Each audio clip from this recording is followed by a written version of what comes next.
This video is brought to you by 101figurine.ro. Check out 101figurine.ro to see a large assortment of action figures and statues from your favorite universes.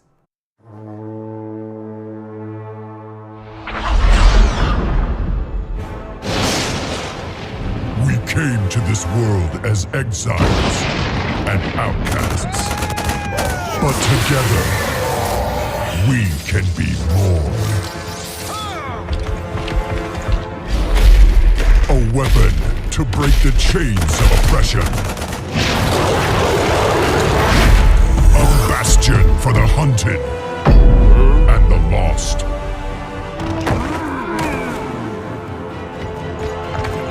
A family bound by blood and honor. And if our enemies do not give us peace, we will give them war! Victory or death! This I pledge as your war chief. Until the end of days, I live and die.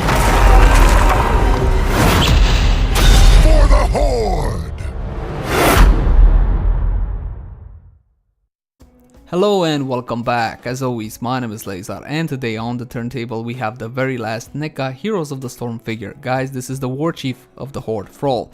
Now I don't have the packaging anymore, it's a standard Neca blister. I do have a picture to show you, so here you go. Like I said, normal Neca blister, nothing too interesting, nothing too fancy, and you know what, it helps to keep the cost down. So at the end of the day, I'm all for it. So that's about it for the packaging. You only get one accessory inside, which is the Doom Hammer, and we're gonna take a look at that a bit later. But first, a close-up of the actual sculpt, paint application, and its accuracy. And I gotta say, guys, they did a phenomenal job with Thrall. In all honesty, I don't really remember a Thrall statue slash figurine that was this accurate. Again, it follows the Heroes of the Storm model, and I'm referring to that when I say that the accuracy is there. Paint accuracy, I mean the colors, sculpt accuracy, and how he looks and feels overall. Definitely the war chief of the Horde. Now, we were talking a bit earlier about the one accessory he comes with. This is the Doom Hammer. To get it in and out of his hand, you gotta take it apart like so. It's a little bit stiff, just take your time with it, don't rush it, you don't want to break anything. And let's take a look at the sculpt on the hammer. Weathering, very nicely done, beautiful detailing in there, and probably the most important part, the Frostwolf insignia on the actual Doom Hammer. Remember, in the movie it didn't really have the insignia because it wasn't put on yet. Yeah. Anyway, the hammer came out absolutely amazing, and now let's move on into articulation. The hair is attached to the rest of the head on a swivel, so you can spin it around. As for the head itself, it's on a ball joint, but as you can see, it's got kinda limited articulation, and this is a theme for the entire figure.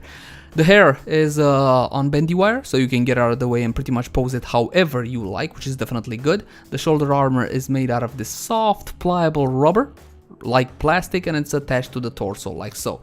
Now, for the shoulder, it's a pinned hinge, but unfortunately, again, you see very limited articulation. As for the elbow, you got about a 40 degree bend there. Again, this is a very bulky figure. As you can see, this is how Thrall usually is. Because of all this armor he's got on, the articulation is rather limited. As for the hand, it's attached to the rest of the arm on a ball peg, so you're gonna get a little bit of motion out of it. Not that you can use it, the right hand is the only arm you can use for the Doom Hammer. Right, let's move down to the torso section, and you got a swivel. He can swivel all the way around. It's a bit stiff, okay, use a blow dryer to soften up the joint so you don't break anything, but you take my word for it, he can spin without any problem at the waist. Right, moving down to the legs, the hips are on universal joints, as I'm trying to show you.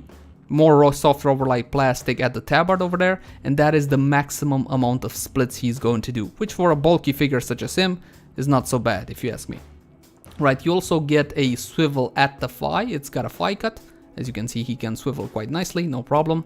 As for the knee, it really hurts here, guys. That's 20-30 degrees maximum bend, but you also get a swivel, but considering how small the bend is, doesn't really matter all that much. Anyway, the foot is attached to the rest of the leg on a ball peg, so you are gonna get a little bit of ankle rocking from side to side, which will help stabilize the figure.